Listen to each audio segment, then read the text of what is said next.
Hello students, आज का जो अपना टॉपिक है वो अपने वहीं से ही स्टार्ट करते हैं जहाँ से हमने लास्ट क्लास में छोड़ा था। Capacitance of parallel plate capacitor, ये टॉपिक है अपना। पैरेलल प्लेट कैपेसिटर मैंने आपको पढ़ा दिया था इससे पहले कि पैरेलल प्लेट कैपेसिटर जो है उसकी कंस्ट्रक्शन किस तरह से होती है। दो प्लेट्स होती हैं उसमें और दोनों का साइज जो है वो सेम होता है और शेप भी उनकी एक जैसी होती है। उनके बीच थोड़ी सी डिस्टेंस होती है, जो डायग्राम में आपको थोड़ा ज़्यादा दिखा रहे हैं वो है। तो अब जो अपने टॉपिक चलेंगे, अगले 2-3 टॉपिक जो रहेंगे वो इसकी कैपेसिटेंस पर ही रहेंगे कि पैरेलल प्लेट कैपेसिटर की कैपेसिटेंस कितनी होती है, उसके डेरिवेशन ही रहेंगे।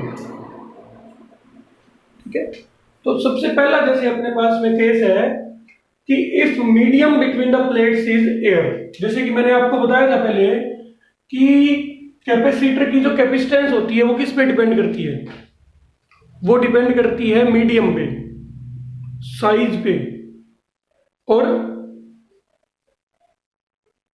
प्लेट्स के बीच में डिस्टेंस कितनी है इस पे भी डिपेंड करती है, जो अपने आज इसमें देखेंगे। तो ये जो फर्स्ट केस है इसमें एयर रखी हुई है, दोनों प्लेट के बीच में जो मीडियम है वो एयर ही है, यानी हमने कोई भी डाइलेक्ट्रिक नहीं भरा, कोई भी हमने इसके अंदर किसी भी टाइप का मीडियम जो है वो नहीं भरा हुआ। सिंपली अपना कैपेसिटर है, उसकी कैपेसिटेंस अपने निकालेंगे। ठीक है, और ये भी देखेंगे कि मीडियम को भरने से ऐसा क्या होगा कि कैपेसिटेंस इंक्रीज हो जाएगी या डिक्रीज हो जाएगी, क्या होगा वो अपने आगे के केसेस में आएंगे।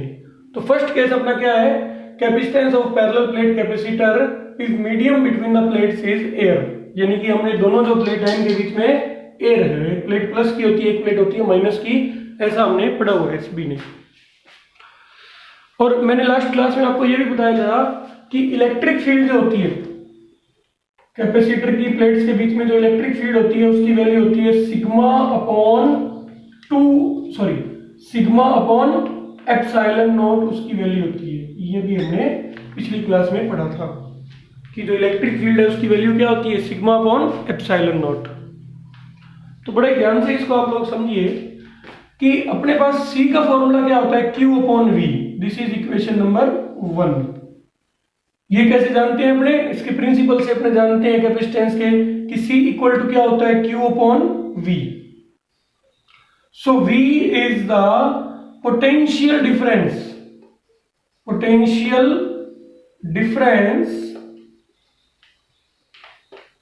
between the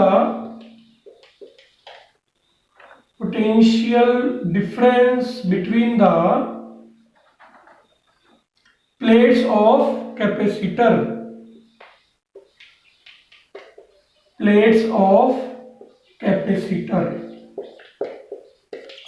जो C जो V जो होगा वो क्या होगा, कैपेसिटर की प्लेट्स के बीच में पोटेंशियल डिफरेंस। लेकिन आप तो कहोगे सर आपने तो वहां पे हमको पोटेंशियल बताया था, यहाँ पे आप कह रहे हैं पोटेंशियल डिफरेंस, क्योंकि वहां पे एक कंडक्टर लिया था उन्होंने। इससे पहले हमने स्फेरिकल कंडक्टर की जहां पे हमने फील्ड फाइंड की, तो उसके अंदर कंडक्टर कितना लिया था, ओनली 1 कंडक्टर लिया था, है ना। यहाँ पे क्या है, 2 कंडक्टर होते हैं, इसलिए यहाँ पे पोटेंशियल की जगह पे क्या यूज करते हैं, पोटेंशियल डिफरेंस यूज करते हैं। ये प्लेट होती है, इधर ये प्लेट होती है, तो इन दोनों के बीच में जो पोटेंशियल डिफरेंस है वो यूज होगा यहाँ पे। ये हमने पढ़ा था कि इसके प्रिंसिपल में क्या होता है, यहाँ पे पोटेंशियल जो हो जाता है यहाँ पे वो हो जाता है, एक तो इसका खुद का इस प्लेट का V1 और एक होता है इसका माइनस V2। तो V1 माइनस V2 क्या है, एक तरह का पोटेंशियल डिफरेंस है। देखा था ना हमने वहां पे कि एक तो इसका खुद का पोटेंशियल था और फिर माइनस होने की वजह से इसका पोटेंशियल कम हो गया, इसलिए अपने ज्यादा चार्ज इसको दे सकते हैं। प्रिंसिपल के अंदर हमने पढ़ा था। तो उसके अंदर V क्या था, यहाँ पे जो यहाँ इसका पोटेंशियल था वो क्या था, एक तरह का पोटेंशियल डिफरेंस था, V1 माइनस V2। इसलिए अपने इसमें क्या यूज करेंगे, पोटेंशियल डिफरेंस यूज करेंगे। ठीक है, इसके अंदर अपने क्या यूज करेंगे, पोटेंशियल डिफरेंस टर्म को यूज करेंगे।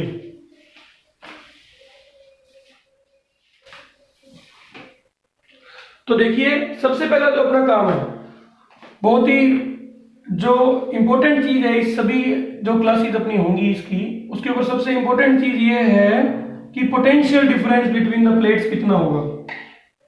तो देखिए पोटेंशियल डिफरेंस क्या होता है बच्चों, पोटेंशियल डिफरेंस होता है work done in moving a unit positive charge from one point two another point. मान लीजिए मैंने यहां पे इस प्लेट से इस प्लेट की ओर, यानी ये मान लीजिए एक प्लेट है ए, ये प्लेट है बी, तो ए से बी की ओर मैं एक यूनिट पॉजिटिव चार्ज को, ए से बी की ओर एक यूनिट पॉजिटिव चार्ज को अगर मूव करवाया जाए तो जो वर्क डन किया जाएगा that work done will be equal to potential difference and it will be equal to force on unit positive charge multiplied by distance D. मान लीजिए इन दो प्लेट्स के बीच में जो डिस्टेंस है वो है डी, ठीक है। और जो एरिया ऑफ प्लेट है अपने को, सॉरी इसका नेम थोड़ा सा चेंज करना रहेगा। मान लीजिए ये प्लेट है x और ये प्लेट है y, ठीक है, और एरिया ऑफ प्लेट है a। प्लेट्स का एरिया कितना है a, कैपिटल A। तो डिस्टेंस बिटवीन द प्लेट्स कितनी है, मान लीजिए d, इस प्लेट और इस प्लेट के बीच में जो डिस्टेंस है वो है स्मॉल d। तो वर्क डन कितना हो जाएगा for moving unit positive charge, it will be equal to F into D, force multiplied by displacement. अब आप सभी जानते हो कि यूनिट पॉजिटिव चार्ज के ऊपर फोर्स किसके इक्वल होती है, आप लोग सभी जानते हैं F बराबर क्या E बराबर क्या होता है, F बटा में Q नॉट। अगर Q नॉट को हम पहले ही क्या कह दें, 1 यूनिट कह दें, तो इस केस में E बराबर किसकी होगी, F के, यानी force on unit positive charge is equal to electric field. Force on unit positive charge is equal to value of electric field. किसके इक्वल होगी वो, इलेक्ट्रिक फील्ड की वैल्यू के इक्वल होगी।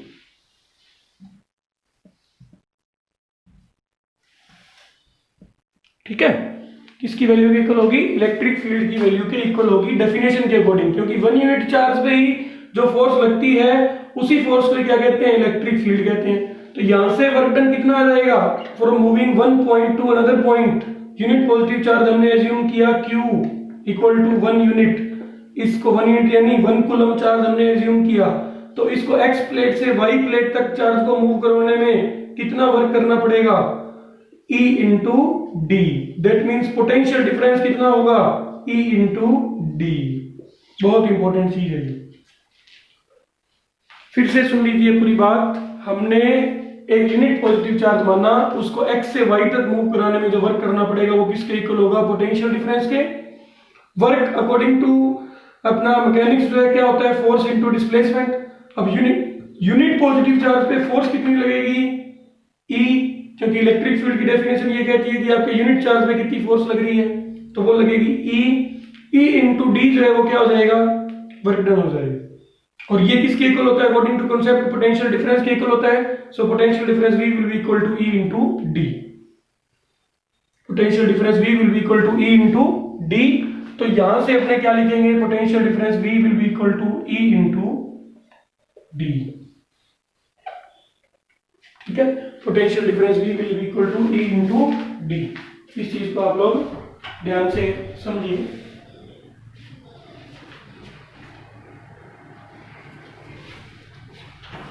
उसके बाद आप लोग, हमने ऊपर लिखा हुआ है कि हमारी जो इलेक्ट्रिक फील्ड होती है उसकी वैल्यू कितनी होती है, इलेक्ट्रिक फील्ड की वैल्यू जो है वो कितनी होती है इसमें कैपेसिटर की प्लेट्स के बीच में। ये अपने पिछली क्लास में इसको हमने कर लिया था कि इलेक्ट्रिक फील्ड की वैल्यू प्लेट्स के बीच में कितनी होगी।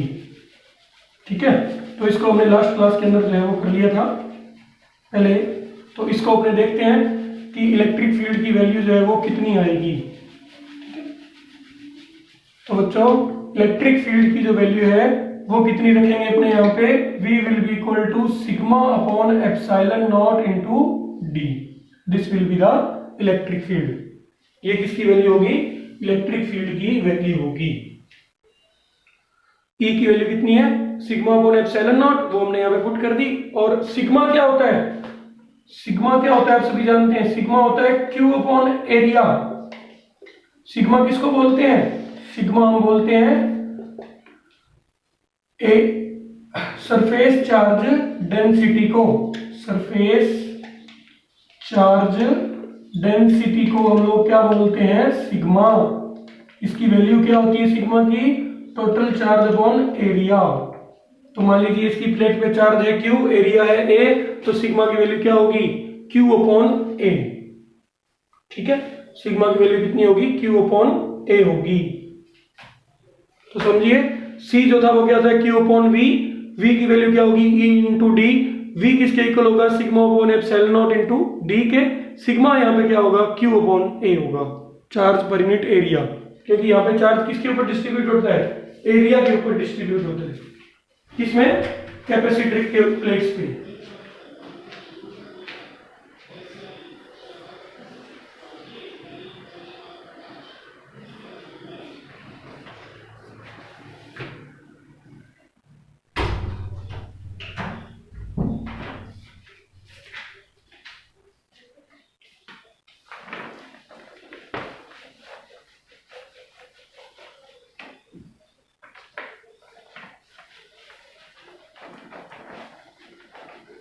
तो अब यहां से अपने किसकी वैल्यू फाइंड करेंगे,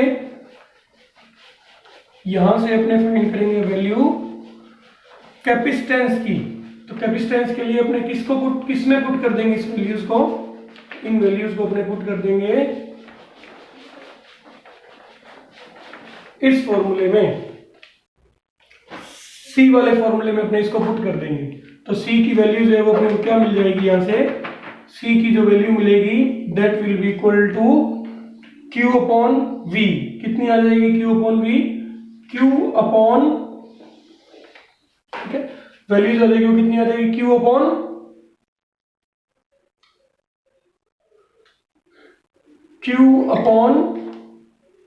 ए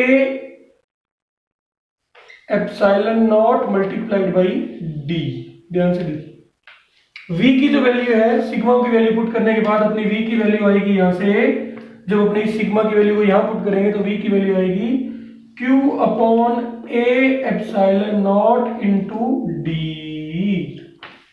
q upon a epsilon not into D, ये किसकी वैल्यू आएगी, अपनी v की वैल्यू आ जाएगी। जब अपनी सिग्मा को इसमें पुट करेंगे ना, इस सिग्मा को इसमें पुट करेंगे तो ये अपनी वैल्यू आएगी किसकी, v की। अब v की वैल्यू हमने किसमें पुट कर दिया, इसके अंदर पुट कर दिया। तो हमारे पास c की वैल्यू कितनी आई, q upon Q D upon A epsilon not. q से q क्या हो जाएगा, कैंसिल। सो कैपेसिटेंस c जब कौन सा मीडियम भरा हो, एयर हो, it will be equal to epsilon naught a।